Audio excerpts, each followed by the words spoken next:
मैं डॉक्टर संगीता शर्मा हूँ। मैं प्रयागराज में लेडी डॉक्टर की तरह प्रैक्टिस करती हूँ। आज मैं आपको कंट्रासेप्टिव यानी कि गर्भ निरोधक उपायों के बारे में कुछ बताना चाहती हूँ। मैंने देखा है कि यंग कपल शादी के बाद कुछ दिनों तक बच्चा नहीं चाहते, अपना कैरियर बनाना चाहते हैं, तो कई बार वो गलत मेथड यूज कर लेते हैं, जिससे बाद में प्रेगनेंसी ठहरने में बहुत दिक्कत है। तो मैं आपको कंट्रासेप्शन के बारे में बेसिक पहले थोड़ा बताना चाहती हूँ। कंट्रासेप्शन यानी कि गर्भ निरोधक उपाय दो तरह के, एक तो टेम्परेरी, एक परमानेंट। टेम्परेरी वो होते हैं फॉर द टाइम में, कुछ समय के लिए, अगर कोई बच्चा नहीं चाहता, 2 महीना, 3 महीना, 3 साल, 4 साल, वो जो टेम्परेरी मेथड्स होते हैं, उन मेथड में भी ऐसा होता है कि उस नेचुरल मेथड्स, जैसे कि जब कुछ टाइमिंग्स ऐसे होते हैं जिस समय बच्चा ठहरता है, तो डॉक्टर से राय लेके ये पूछ लें कि भाई किस समय प्रेगनेंसी ठहरती है, उस समय डॉक्टर अवॉइड करें। सेकेंड मेथड ऐसे रहते हैं कि जिसमें बैरियर मेथड होती है, टेम्परेरी मेथड। बैरियर का मतलब होता है कि बीच में ऑब्स्ट्रक्शन बनाना, कि जिससे ओवर स्पर्म आपस में मिल ना पाए। जैसे जेंट्स में कंडोम को यूज करना, लेडीज में पैसिव आती है वेजाइनल टैबलेट, जो साथ रहने के 10-15 मिनट पहले अंदर डाली जाती है। या कुछ कप होते हैं, vaginal cup, cervical cup. Cups का मतलब ये रहता है कि वो छोटे से प्लास्टिक के, सॉफ्ट प्लास्टिक के कप जैसे स्ट्रक्चर्स होते हैं, तो साथ रहने के पहले अंदर इंसर्ट कर लिए जाते हैं, कि जिससे साथ रहने के बाद प्रेगनेंसी ठहरने की संभावना न हो। तो यंग लोग रहते हैं, तो अभी करियर बनाने के चक्कर में कई बार वो लोग प्रेगनेंसी नहीं चाहते। वो ऐसी इस स्थिति में हम लोग ये राय देते हैं कि हमेशा बैरियर मेथड, कोई हार्मोनल मेथड ना यूज करें। जैसे बहुत से लोग इमरजेंसी पिल खा लेते हैं, या एबॉर्शन पिल खा लेते हैं। और ये पिल्स जो होती है, ये टोटल बॉडी का जो हार्मोन का सिस्टम होता है उसको इधर कर देते हैं। यानी कि पीरियड आने में कभी ब्लीडिंग होती रहती है, या फिर बंदी हो जाती है। तो हमारी राय ये है कि अगर आप शुरुआत के शादी के 2-3 साल प्रेगनेंसी नहीं चाहते, तो आप कभी भी हार्मोनल मेथड नहीं यूज। हार्मोनल मेथड का मतलब ये है कि जो हार्मोन्स होते हैं, जैसे कंट्रासेप्टिव पिल्स होती हैं, एबॉर्शन पिल होती है, आई पिल होती है, इनको नहीं।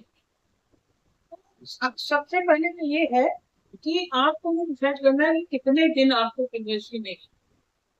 अगर 5-6 महीने चाहिए नहीं चाहिए, तो नेचुरल मेथड और बैरियर है। नेचुरल मेथड हमने बताया, किस समय प्रेगनेंसी ठहरती है उस समय साथ ना रहे। बैरियर मेथड यानी कंडोम है, लेडीज में वेजाइनल पैस्टीज है, या सर्वाइकल कप है, इन सबको यूज करें। और अगर आपको 2-3 साल नहीं बचा है, उसके लिए हम लोग को एक, हम लोग बोलते हैं, आप लोगों ने सुना होगा प्रॉपर्टी। ये सब चीजें इंट्रा यूट्राइन कंट्रासेप्टिव डिवाइस कहलाती है। मतलब बच्चेदानी के अंदर एक प्लास्टिक के कैप्सूल में दवाई होती है, वो अंदर रखी जाती है, और जितने दिन आपको नहीं चाहिए उतने दिन अंदर रहती है, फिर आप डालें। तो अगर 3 या 4 साल नहीं चाहिए, तो आपको आईयूसीडी यूज करना। और आजकल कुछ इम्प्लांट भी चले, जो हाथ में, इसमें इंजेक्शन से यहाँ लगा दिए जाते हैं, और साल भर बाद या 2 साल बाद डाल दिए जाते हैं, क्योंकि उनमें दवा भरी रहती है तो उसको रिलीज कर। लेकिन ये हार्मोनल मेथड है। हम लोग की ये राय रहती है कि जब अगर फैमिली कंप्लीट हो गई, तब तो आप हार्मोनल मेथड यूज करें। और अगर अभी फैमिली नहीं कंप्लीट हुई है, तो हार्मोनल मेथड नहीं है।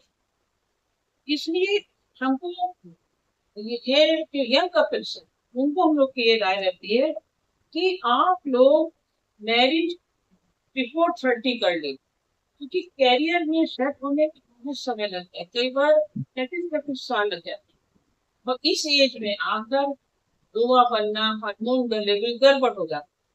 तो अगर आपने अर्ली मैरिज हुई, मतलब 25 साल, 24 साल, तब तो आप 1-2 साल प्लान कर सकते हैं। और अगर आफ्टर 30 हुई है, तो प्लान मत करिए, कोई कंट्रासेप्टिव नहीं यूज करिए, लेकिन उसके बाद आपको समस्या हो सकती है प्रेगनेंसी। आजकल एक ट्रेंड और ये चला कि लड़कियां जो है अपने ओवा प्रिजर्व कर, है ना, पढ़ाई के चक्कर में उन लोगों लेट मैरिज करते हैं, लेट प्रेगनेंसी करते हैं, तो वो अपना ओवा प्रिजर्व करा रहे हैं। ओवा प्रिजर्व करने का मतलब ये है कि भी ओवा होते हैं वो एकदम बहुत ही कम टेम्परेचर में, नाइट्रस ऑक्साइड टेम्परेचर रहती है, तो बहुत कम टेम्परेचर रिलीज करती है। तो आपको जब प्रेगनेंसी चाहिए तब उनको यूज करके आईवीएफ करा। तो ये सब मेथड्स अवेलेबल हैं, क्योंकि विद एज ओवा की क्वालिटी खराब होती जाती है, यानी प्रेगनेंसी होने के चांस कम होती है, अबॉर्शन के चांस बढ़ जाते हैं, होने वाले बच्चे में कुछ प्रॉब्लम भी हो सकती है। इसलिए बड़ा होने के नाते मेरा पहला सजेशन ये है कि आप लोग 30 साल के पहले मैरिज करिए, और अगर 30 साल के बाद मैरिज है तो कंट्रासेप्शन को मत यूज, और अगर कंट्रासेप्शन यूज करना ही है तो नेचुरल और बैरियर यूज कर, कभी भी हार्मोनल कंट्रासेप्शन नहीं। और दूसरी बात ये है कि एक कंट्रासेप्शन के बारे में राय करनी है डॉक्टर से, ये नहीं कि हाँ हमारी फ्रेंड ने यूज किया हम भी इस डेट में यूज करें, ऐसा नहीं करना है। और आई पिल कभी नहीं यूज करें, इमरजेंसी कंट्रासेप्टिव या आई पिल, ये बॉडी के हार्मोनल सिस्टम होता है, हार्मोन की साइकिल होती है, टोटली खराब हो और उसमें बहुत है परेशान। तो मेरी राय यही है कि अगर आपको टेम्परेरी कुछ साल के लिए चाहिए तो आप हार्मोनल मत यूज करिए, इंट्रायूट्राइन कंट्रासेप्टिव डिवाइस यूज करिए, बैरियर मेथड जैसे कि condom, cervical cap, vaginal passage, ये यूज करिए। और अगर आपको बहुत ज्यादा दिन 3 साल 5 साल ऐसे चाहिए तब इंट्रायूट्राइन कंट्रासेप्टिव डिवाइस यूज करिए। और अगर आपको परमानेंट नहीं चाहिए तब लेडीज की आपने सुना ही होगा कि बत्ती की जाती है, और जेंट्स की बस की जाती है, तब उसको यूज। आशा है आप लोगों का कुछ समस्या का समाधान हुआ होगा। अगर आपको कोई क्वेरीज हो तो